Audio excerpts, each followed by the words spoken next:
Good morning. My name is Gina Cortez Arce of Children's Pedagogy 2 semester.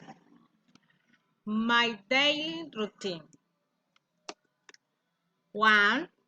I usually get up at 8 a.m. 2. I normally have for breakfast pork arepa. 3. Sometimes I take a shower at 10 a.m. 4. I always breastfeed my baby 4 times a day. 5.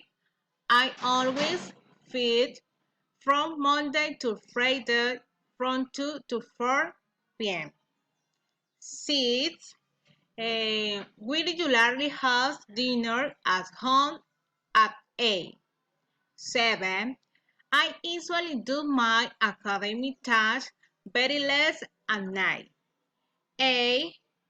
I listen to music before sleeping. Thank you. Bye.